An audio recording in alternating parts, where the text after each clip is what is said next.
നയ ഒരു സൈനിക നടപടിയിലേക്ക് പോകുന്നതിന് മുമ്പായിട്ടുള്ള നേരത്തെ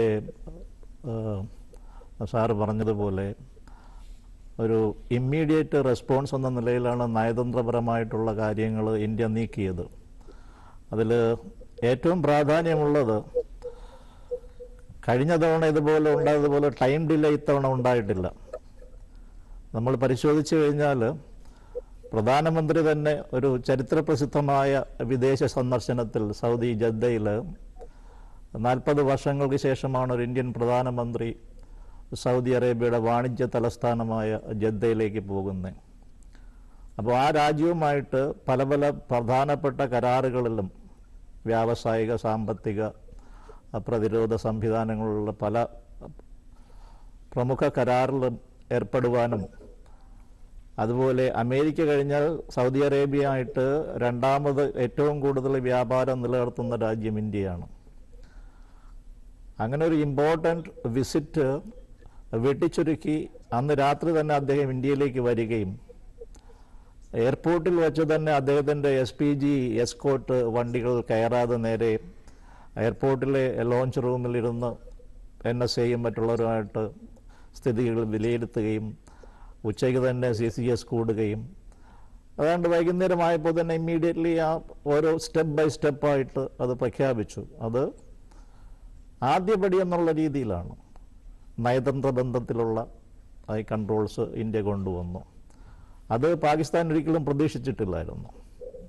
പിന്നെ രണ്ടാമതായി ഈ സംഭവം നടന്ന് ഏതാനും മണിക്കൂറുകൾക്കുള്ളിൽ തന്നെ ഇന്ത്യൻ ആംഡ് ഫോഴ്സസ് അലേർട്ട് ചെയ്യപ്പെട്ടു. ദേ സ്റ്റാൻഡിങ് ബൈ. ഇനി തീരുമാനമെടുക്കേണ്ടത് പൊളിറ്റിക്കൽ ലീഡർഷിപ്പാണ്. അതെനിക്ക് തോന്നുന്നത് എനിക്ക് മുന്നേ സംസാരിച്ച മഹത് വ്യക്തികൾ പറഞ്ഞതുപോലെ അതിൻ്റേതായ കാര്യങ്ങളുണ്ട്. ഇൻ്റലിജൻസ് ശേഖരിക്കണം. നമ്മൾ ഒരു രാജ്യത്തിനെയും അല്ലെങ്കിൽ ഒരു വ്യക്തിക്കെതിരായിട്ടും പ്രവർത്തിക്കാനോ കേസ് കൊടുക്കാനോ പോകുമ്പോഴും എവിഡൻസിൻ്റെ ആവശ്യമുണ്ട്. അതാദ്യം അതിൻ്റേതായ ഓരോ നീക്കങ്ങൾ ഇങ്ങനെ നടന്നുകൊണ്ടിരിക്കുകയാണ്. അപ്പോൾ ഇമ്മീഡിയറ്റ്ലി ഇപ്പം ആരെക്കൊണ്ടും പറയാൻ പറ്റില്ല. ഇതെല്ലാം ഒരു എന്താ പറയുന്ന ഒരു ഓപ്പറേഷണൽ ഡീറ്റെയിൽസ് സീക്രസി അതിനുണ്ട്. പക്ഷേ അസന്നിഗ്ധമായിട്ട് ഇന്ത്യൻ പ്രധാനമന്ത്രി എന്ന് പറഞ്ഞേക്കുന്നത് ഇത് രാജ്യം കൈയും കെട്ടി നോക്കി നിൽക്കില്ല, തക്കതായ മറുപടി നമ്മൾ തിരിച്ചു കൊടുക്കും.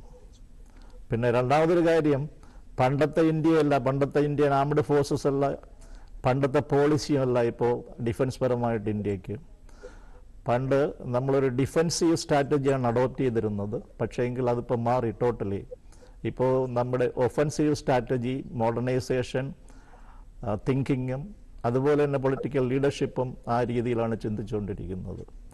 അതുകൊണ്ട് അസന്നിഗ്ധമായിട്ട് നമുക്ക് പറയാൻ പറ്റും, ഇത് വെറുതെ പോകില്ല. കൾപ്രിറ്റ്സിനെ എവിടെ ഇട്ടാലും പിടികൂടും, അതിന് പണിഷ്മെൻറ്റ് കൊടുക്കുകയും ചെയ്യും. രാജ്യം ഒറ്റക്കെട്ടായി ഈ ഗവൺമെൻറ്റിൻ്റെ കൂടെ നിൽക്കുന്നുണ്ട്. നിരപരാധികൾ, അതായത് 2024 2.2 കോടി 2.20 lakhs ജനങ്ങൾ വിസിറ്റേഴ്സ് ഒരു കാശ്മീർ സന്ദർശിച്ചിട്ടുണ്ട്. അതുപോലെ തന്നെ 2023 അവിടെ ഇലക്ഷൻ നടന്നു.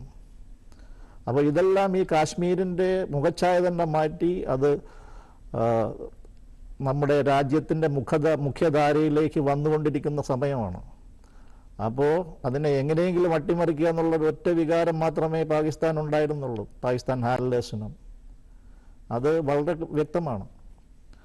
അപ്പോൾ ഇനിയും കൈകെട്ടി നോക്കിയിരിക്കാൻ പറ്റില്ല എന്നൊരു സന്ദേശം നമ്മൾ ആൾറെഡി കൊടുത്തു കഴിഞ്ഞു. പിന്നെ എല്ലാ ലോകരാഷ്ട്രങ്ങളും, അമേരിക്ക, റഷ്യ, ചൈന, ഇസ്രയേൽ, അവസാനം മിണ്ടാതിരുന്ന കാനഡ വരെ ഇന്നിപ്പം ഇന്ത്യക്ക് വേണ്ടി പറഞ്ഞേക്കുകയാണ്. അപ്പോൾ ഒരു നല്ലൊരു അഭിപ്രായം ലോകത്ത് ഉരുത്തിരിഞ്ഞു വന്നിട്ടുണ്ട്. പാകിസ്ഥാനെ ഒറ്റപ്പെടുത്തേണ്ട സമയമായി, അവരെ ശിക്ഷിക്കേണ്ട സമയമായി, അവർക്ക് നല്ല രീതിയിൽ മറുപടി കൊടുക്കേണ്ട സമയമായി.